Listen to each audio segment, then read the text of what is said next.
ಬಿದಿರೊಂದು ಬ್ರಹ್ಮದೇವನಿಗೆ ಎದುರಾಗಿ ಕೇಳಿತಂತೆ, ಬೇಕಿತ್ತೆ ನಿನಗೆ ಈ ಸೃಷ್ಟಿ ಒಳಗೆ ನನ್ನದೊಂದು ಪಾತ್ರ. ಹೂವಿಲ್ಲ, ಹಣ್ಣಿಲ್ಲ, ದಣಿದು ಬಂದವರಿಗೆ ನೆರಳೂ ಕೂಡ ನೀಡಲಾಗುವುದಿಲ್ಲ. ಅದಕ್ಕೆ ಬ್ರಹ್ಮದೇವ ನಕ್ಕು ನುಡಿದರಂತೆ, ಯಾಕೆ ಸಾಧ್ಯವಿಲ್ಲ, ಮನಸ್ಸು ಮಾಡಿ ನೋಡೊಮ್ಮೆ ಅಂತ. ಬಿದಿರು ಹಠ ಹಿಡಿದು ಬೆಳೆಯಿತಂತೆ. ಕೃಷ್ಣನ ಕೈಯಲ್ಲಿನ ಕೊಳಲಾಯಿತಂತೆ. ಮಕ್ಕಳ ತೂಗುವ ತೊಟ್ಟಿಲಾಯಿತಂತೆ. ಸುಮಂಗಲ್ಯರಿಗೆ ಬಾಗಿನ ಕೊಡುವ ಮೊರವಾಯಿತಂತೆ. ಬಡವನ ಗುಡಿಸಲಿಗೆ ನೆರಳಾಯಿತಂತೆ. ಬಟ್ಟೆ ಒಣಗಿಸುವ ಕೋಲಾಯಿತಂತೆ. ಬಿದಿರಿನ ಬುಟ್ಟಿಯಾಯಿತಂತೆ. ಕಡೆಗೆ ಶವ ಎತ್ತಲು ಆಧಾರವಾಯಿತಂತೆ. ಮನುಷ್ಯನಿಗೆ ಒಂದು ಗುಟ್ಟು ಹೇಳಿತಂತೆ, ನನ್ನಿಂದೇನಾಗದು ಅಂತ ಕೈ ಚೆಲ್ಲದಿರು ಮನುಜ, ಮನಸ್ಸು ಮಾಡಿ ನೋಡೊಮ್ಮೆ ಅಂತ. ಸೇವೆ ಎಲ್ಲರಿಗೂ ಮಾಡು, ಆದ್ರೆ ಪ್ರತಿಫಲ ಯಾರಲ್ಲೂ ಬಯಸಬೇಡ. ಯಾಕಂದ್ರೆ ಸೇವೆಯ ಪ್ರತಿಫಲ ನೀಡುವವನು ಭಗವಂತನೇ ವಿನಾ ಮನುಷ್ಯನಲ್ಲ.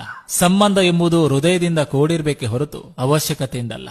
ಕೆಸರು ನೀರಿನಲ್ಲಿ ಶುದ್ಧ ನೀರು ತೆಗೆಯಲು ಕಷ್ಟಪಡಬೇಕಾಗಿಲ್ಲ. ಸ್ವಲ್ಪ ತಾಳ್ಮೆ ವಹಿಸಿದ್ರೆ ಕೆಸರು ಅಡಿ ನಿಂತು ಶುದ್ಧ ನೀರು ಮೇಲೆ ಬರ್ತದೆ. ಹಾಗೆ ನಮಗೆ ಕಷ್ಟಗಳು ಅವಮಾನಗಳು ಬಂದಾಗ ಸ್ವಲ್ಪ ತಾಳ್ಮೆ ವಹಿಸಿದ್ರೆ ನಮ್ಮ ಕಷ್ಟಗಳು ಅವಮಾನಗಳು ತಿಳಿಯಾಗಿ ಒಳ್ಳೆ ಕಾಲ ಬಂದೇ ಬರ್ತದೆ.